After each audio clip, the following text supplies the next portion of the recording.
সুপ্রিয় শিক্ষার্থীবৃন্দ, কেমন আছো সবাই? আশা করি সবাই ভালো আছো, সুস্থ আছো।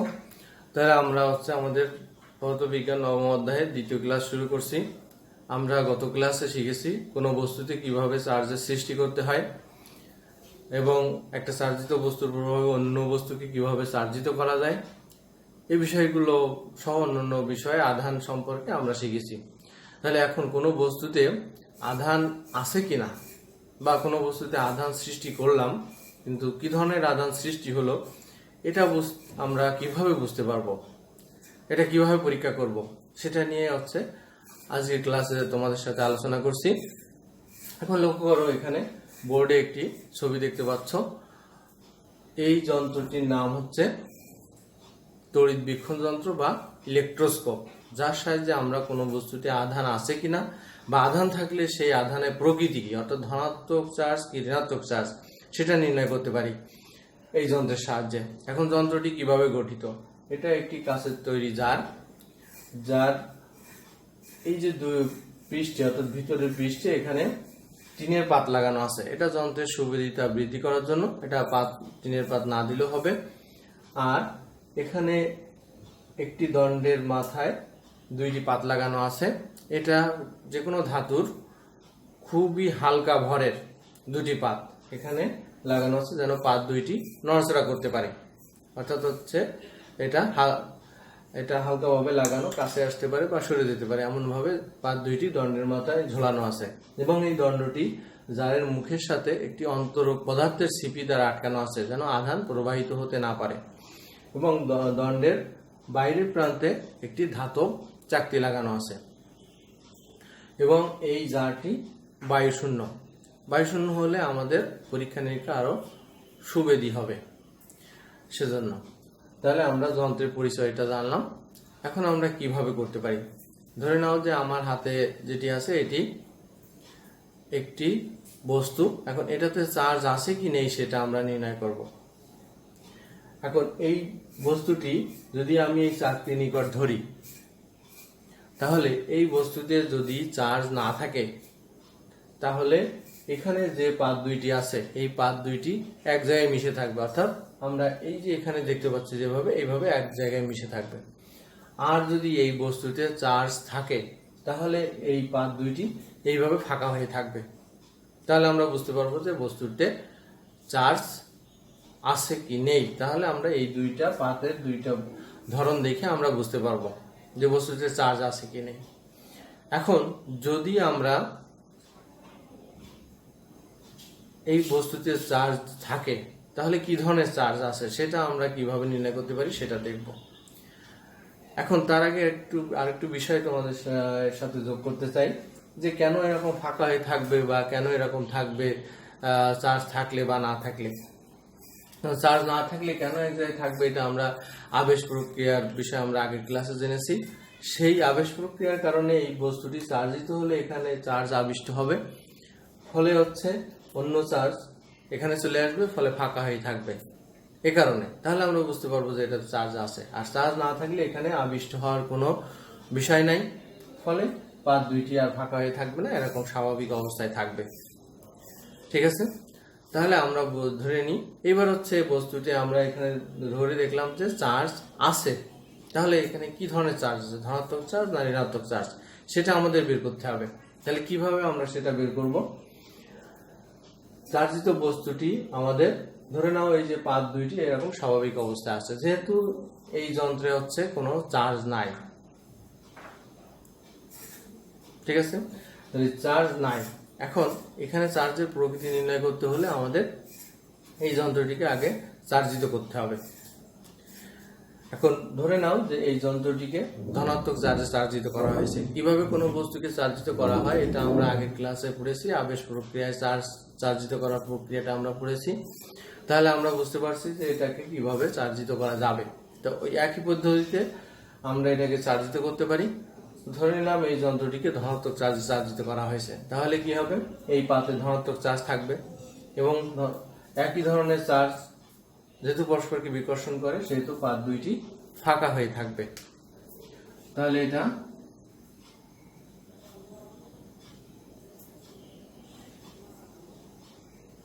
পাত দুইটি ধনাত্মক চার্জে চার্জিত। এখন এবার এই বস্তুটি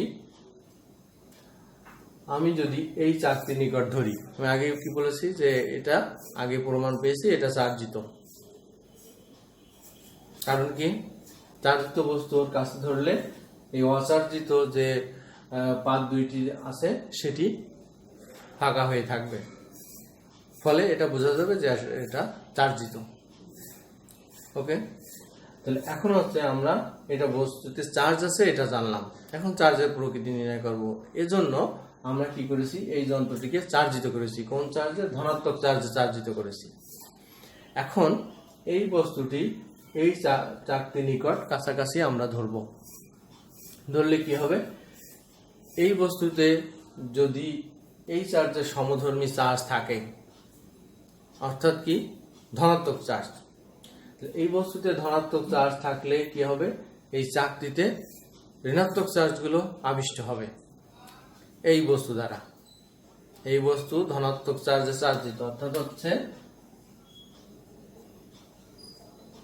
বস্তু পজিটিভ।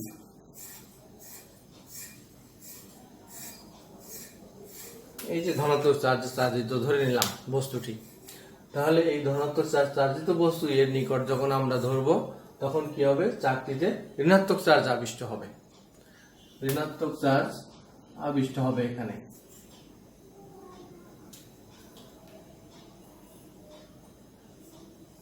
ঋণাত্মক চার্জ, তাহলে এই যে ঋণাত্মক চার্জ আবিষ্ট হলো, তাহলে কি হবে, চাকতিতে অন্য যখন এটা চার্জিত ছিল ধনাত্মক চার্জ সর্বত্র ছড়িয়েছিল, দণ্ড চাকতি দিয়ে, দণ্ড দিয়ে এবং পাত দিয়ে। ফলে এখানে যখন ঋণাত্মক চার্জ আবিষ্ট হবে তখন কি হবে, এখানে ধনাত্মক চার্জগুলো ওখান থেকে যেগুলো ছিল সেগুলো সরে আসবে, ফলে সেগুলো এই পাতে চলে আসবে, এই পাতে। ফলে কি হবে, আগে এই পাতে যে পরিমাণ ধনাত্মক চার্জ ছিল আরো বেশি হয়ে গেল, ফলে আগে যে পরিমাণ ফাঁকা ছিল সেই ফাঁকাটা কি হবে, আরো বৃদ্ধি পেয়ে যাবে। এখন এই যে আরো বৃদ্ধি পেয়ে গেল, তাহলে আমরা বুঝতে পারলাম যে এই বস্তুটি ধনাত্মক চার্জ চার্জিত। আমরা এটা প্রথমে ধরে নিয়েছিলাম, অর্থাৎ তাহলে কি বুঝলাম, যে এই চাকতির নিকটে বস্তুটি ধরলে, চার্জিত বস্তুটি ধরলে যদি এই পাত আরো বেশি ফাঁকা হয়ে থাকে, আগে যা ফাঁকা ছিল তার থেকে যদি আরো বেশি ফাঁকা হয়ে থাকে বা ফাঁকা হয়ে যায়, তাহলে বুঝতে হবে এই পাতে যে চার্জ আছে এই বস্তুতেও ঠিক একই চার্জ আছে, অর্থাৎ একে ধনাত্মক চার্জ চার্জিত করেছিলাম, তাহলে এই বস্তুটিও ধনাত্মক চার্জে চার্জিত। ওকে, এখন আমরা বিপরীতভাবে ভাবি যে এখানে ধনাত্মক চার্জ না, এই বস্তুটি হচ্ছে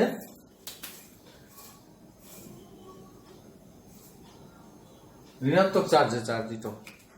তাহলে ঋণাত্মক চার্জে চার্জিত হলে কি হবে, ঋণাত্মক চার্জে চার্জিত হলে এখানে আবিষ্ট হবে কি, ধনাত্মক চার্জ আবিষ্ট হবে এখানে,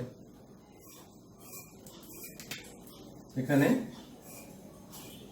ধনাত্মক চার্জ আবিষ্ট হবে। এখন ধনাত্মক চার্জ আবিষ্ট হলো, তাহলে কি হবে, পাতে ধনাত্মক চার্জ ছিল, এটাতেও ধনাত্মক চার্জ ছিল, তাহলে কি হবে, এখান থেকে এইটার আকর্ষণে এই চার্জগুলো আরো বেশি পরিমাণ ওখানে চলে যাবে, ফলে কি হবে, এখানে চার্জের পরিমাণ কম হয়ে যাবে, ফলে যে পরিমাণ ফাঁকা ছিল তার থেকে ফাঁকা আরো কম হয়ে যাবে পাত দুইটি, এই পাত দুইটির ফাঁকা আরো কম হয়ে যাবে। তাহলে আমরা কি বুঝলাম, যদি ফাঁকা কম হয়ে যায় তাহলে এটাতে যে চার্জ চার্জিত ছিল ওই বস্তুটি তার বিপরীত চার্জে চার্জিত। ঠিক আছে, তাহলে আমরা হচ্ছে কোনো বস্তুতে কি ধরনের চার্জ আছে সেই চার্জের প্রকৃতি কিভাবে নির্ণয় করা যায় সেটা আমরা আজকে এই তড়িৎবীক্ষণ যন্ত্রের সাহায্যে শিখলাম। এভাবে আমরা তড়িৎবীক্ষণ যন্ত্র ব্যবহার করে কোনো বস্তুতে চার্জ আছে কিনা এবং চার্জ থাকলে সেটা কি প্রকৃতি সেটা আমরা নির্ণয় করতে পারি। আশা করি সবাই বুঝেছ। ওকে, তাহলে আমরা এতক্ষণ চার্জ বা আধান নিয়ে আলোচনা করছিলাম, আগের ক্লাসেও আলোচনা করেছিলাম। এখন এই যে আধান, আমরা বলছি যে সমধর্মী আধান পরস্পরকে হচ্ছে বিকর্ষণ করবে, বিপরীতধর্মী আধান পরস্পরকে আকর্ষণ করবে। তাহলে এই যে আকর্ষণ বা বিকর্ষণ এটা কি, এই আকর্ষণ বা বিকর্ষণটা হচ্ছে একটা বল। এখন এই যে হচ্ছে এই বল কি ধরনের বা বল কি প্রকৃতি সেটা নিয়ে আমরা একটু এখন আলোচনা করব।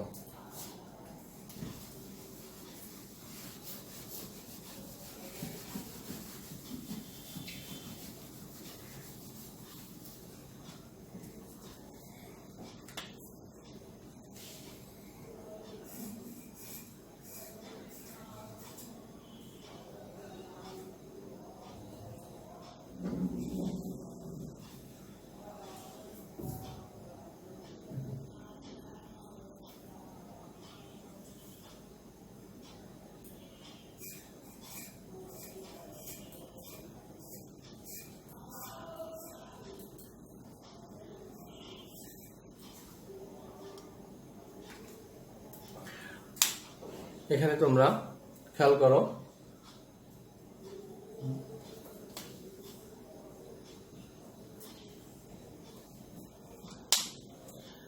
এটা এ বিন্দু, এটা বি বিন্দু। এ বিন্দুতে Q1 আধান আছে এবং বি বিন্দুতে Q2 আধান আছে, এবং এটা বায়ু বা শূন্য মাধ্যমে আছে, আমরা সেটা ধরে নিই। অর্থাৎ হচ্ছে শূন্য মাধ্যম মানে যেখানে কোনো ধরনের বায়ুও নাই, এরকম কোনো মাধ্যমে দুটো আধান রাখা আছে, সেটা আমরা ধরে নিই শূন্য মাধ্যম বা বায়ু মাধ্যমে আছে। এই যে দুইটি আধান এরকম যদি রাখা হয় বা দুটো চার্জ রাখা হয়, এখানে আমরা কোনো চিহ্ন দেয়নি, তার মানে ধরে নাও এটা হচ্ছে পজিটিভ, এটাও পজিটিভ। তাহলে কি হবে? এরা সমধর্মী, পরস্পরকে এরা বিকর্ষণ করবে। এখন এই যে বিকর্ষণ, এই যে বিকর্ষণটা, এটা আসলে এক ধরনের তাদের ভিতর যে ক্রিয়া প্রতিক্রিয়া, আর এই ক্রিয়া প্রতিক্রিয়াটা হচ্ছে বল এদের মধ্যকার। এখন এই বলটা কেমন হবে সেটা কিসের উপর নির্ভর করবে, আমরা সেগুলো এখন হচ্ছে শিখব। এই দুইটি আধান এরা পরস্পরের উপরে যে বল ক্রিয়া করবে, সে বল তিনটি বিষয়ের উপর নির্ভর করবে। এক,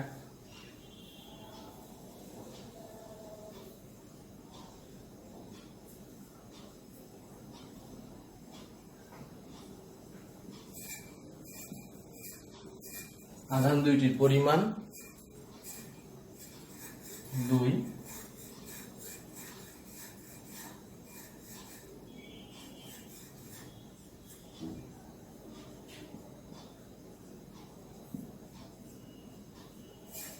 মধ্যবর্তী দূরত্ব,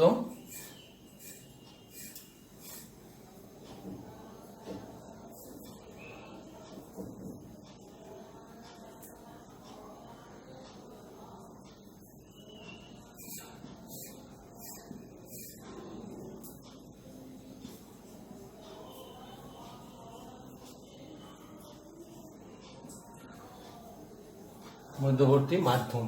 তাহলে আমাদের এই তিনটি বিষয়ের উপর নির্ভর করবে। এক, আধান দুইটির পরিমাণ, মধ্যবর্তী দূরত্ব, অর্থাৎ এই যে আধান দুইটির মধ্যে কতটা দূরত্ব আছে, এবং আধান দুইটির মধ্যবর্তী মাধ্যম, অর্থাৎ আধান দুইটি কি মাধ্যমে আছে।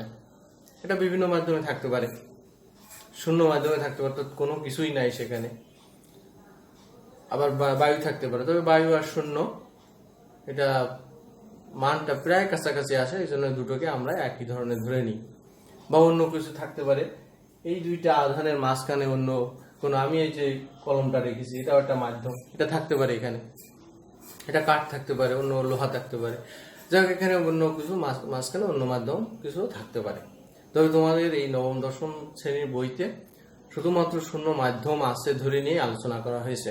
তাহলে আজ আমরা শুধু সেই বিষয়টা নিয়েই আলোচনা সীমাবদ্ধ রাখবো। তাহলে হচ্ছে কি জানলাম, যে এই দুইটা আধান পরস্পরের উপরে যে বল প্রয়োগ করবে সেটা নির্ভর করবে তিনটি বিষয়ের উপর: আধান দুইটির পরিমাণ, মধ্যবর্তী দূরত্ব এবং আধান দুইটির মধ্যবর্তী মাধ্যম। তো এখানে আমরা আগে বলেছি যে আমরা এখানে আলোচনা করছি শূন্য মাধ্যম নিয়ে, অর্থাৎ এই মাধ্যম এটা হচ্ছে শূন্য মাধ্যম। শূন্য মাধ্যম নিয়ে আমরা আলোচনা করছি আজকে। তাহলে ধরে নিই যে এই দুইটি আধান পরস্পরের উপরে F পরিমাণ বল প্রয়োগ করছে। F পরিমাণ আকর্ষণ না বিকর্ষণ হবে এখানে? আমি পূর্বে বলেছি এটা কি সমধর্মী চার্জ, দুটোই পজিটিভ, তাহলে কি হবে? এটা বিকর্ষণ বল হবে। তাহলে সেই বলটা আমরা ধরে নিই এখানে হচ্ছে F। এখন এই যে F এর পরিমাণ, তাহলে কি হবে? এই যে F হবে আধান দুইটির পরিমাণের গুণফলের সমানুপাতিক হবে। এই যে আধান দুইটির পরিমাণের উপর কিভাবে নির্ভর করবে? আধান দুইটির পরিমাণের গুণফলের সমানুপাতিক, অর্থাৎ হচ্ছে F সমানুপাতিক Q1 Q2। ওকে, আর আছে কি মধ্যবর্তী দূরত্ব D। এই মধ্যবর্তী D এর সাথে কিভাবে সম্পর্ক? এই বল এর মধ্যবর্তী দূরত্বের বর্গের ব্যস্তানুপাতিক। তাহলে এই দুইটি কি যদি আমরা একত্রিত করি তাহলে কি দাঁড়ায়? F সমানুপাতিক Q1 Q2 by D square. এটা এখন আমরা জানি যে সমানুপাতিক চিহ্ন উঠাতে গেলে একটা ধ্রুবক দিয়ে গুণ করতে হয়। তাহলে সেটা কি? F সমান সমান C Q1 Q2 by D square. এই সিটা হচ্ছে সমানুপাতিক ধ্রুবক। এখানে আমাদের এই যে এই আলোচনা এই সি এর একটি নির্দিষ্ট মান আছে। আমরা যদি হচ্ছে এই যে এফ কে আমরা কি এসআই পদ্ধতিতে আমরা সবকিছু পরিমাপ করি গাণিতিক হিসাব নিকাশের জন্য। এফ কে যদি নিউটন এবং চার্জের একক আমরা জানি কি কুলম্ব, এই চার্জকে হচ্ছে কুলম্বে প্রকাশ করি এবং দূরত্বকে মিটারে প্রকাশ করি, তাহলে সেই ক্ষেত্রে আমরা পাই হচ্ছে সি সমান সমান 1/4 পাই এপসাইলন নট। সি সমান সমান 1/4 পাই এপসাইলন নট, এইটা। এখন এখানে এর মানটাও আমরা হচ্ছে বের করতে পারি। এটা এই যে হচ্ছে আমরা 4 পাই এটা জানি। এখন এপসাইলন নট এটা কি? এটা হচ্ছে এই যে আমরা যে মাধ্যম নিয়ে আলোচনা করছি, কোন মাধ্যম? শূন্য মাধ্যম। এই শূন্য মাধ্যমে ভেদনযোগ্যতা বা পারমিটিভিটি বা ভেদনযোগ্যতা, এই এপসাইলন নট। নট মানে শূন্য, শূন্য অর্থাৎ শূন্য মাধ্যম। যদি আমরা অন্য কোনো মাধ্যম হতো তাহলে আমরা এই শূন্য এটা দিতাম না। এই শূন্যটা দিয়ে বোঝাচ্ছে যে এটা হচ্ছে এই এপসাইলন হচ্ছে ভেদনযোগ্যতা। এখন কোন মাধ্যমের ভেদনযোগ্যতা? এখানে শূন্য দিয়েছি, তাহলে শূন্য মাধ্যমের। এখন এই শূন্য মাধ্যমের ভেদনযোগ্যতা এপসাইলন নট এর একটি মান আছে। সেটা কি? আমরা আগে বলেছি যদি এটা আমরা বলকে নিউটন এবং চার্জকে কুলম্ব এবং দূরত্বকে যদি মিটার এককে পরিমাপ করি তাহলে সেই ক্ষেত্রে এই এপসাইলন নট সমান সমান 8.854 ইন্টু 10⁻⁻12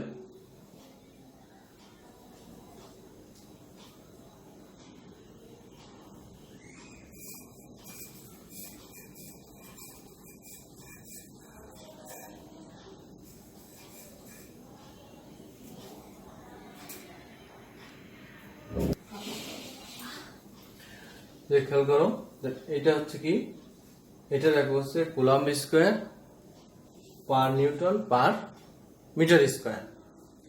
এই মানটা যদি আমরা এখানে বসাই, অর্থাৎ হচ্ছে এই যে এপসাইলন নটের এখানে বসাই, অর্থাৎ এখানে হচ্ছে এই যে 4 পাই এপসাইলন নট। 4 পাই এর মান আমরা জানি, এপসাইলন নটের মান 8.854 into 10⁻⁻12 coulomb square per newton per metre square. এই মানটা যদি এখানে বসাই তাহলে আমরা, তোমরা ক্যালকুলেটর এটা সহজে ক্যালকুলেশন করে নিতে পারবে, আমি ক্যালকুলেশনটা দেখাচ্ছি না। তাহলে এর মানটা আসে কি? সি সমান সমান 1/4 পাই এপসাইলন নট সমান সমান 9 ইন্টু 10⁹ নিউটন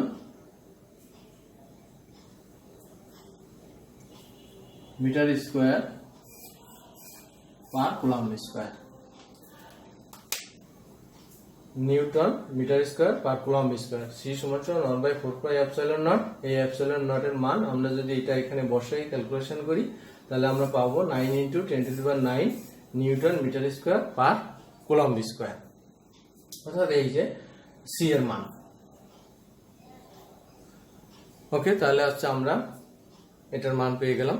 তাহলে এই যে হচ্ছে আমাদের এফ সমান সমান, তাহলে আমরা এটা পেলাম। এই যে যেটা পেলাম আমরা, এই যে এফ সমান সমান C Q1 Q2 by D square,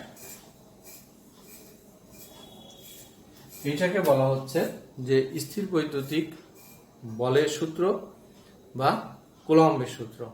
coulomb এটি যেহেতু হচ্ছে আবিষ্কার করেছে, সেজন্য একে কুলম্বের সূত্র বলা হচ্ছে। তাহলে কুলম্বের সূত্রটা কি দাঁড়ালো আমাদের, যে নির্দিষ্ট মাধ্যমে দুইটি আধান পরস্পরের উপর যে বল প্রয়োগ করে, সেই বল আধানদ্বয়টির পরিমাণের গুণফলের সমানুপাতিক এবং এদের মধ্যবর্তী দূরত্বের বর্গের ব্যস্তানুপাতিক। ঠিক আছে, তাহলে হচ্ছে আজকে ক্লাস এই পর্যন্ত। সবাই ভালো থাকো, সুস্থ থাকো। ধন্যবাদ সকলকে।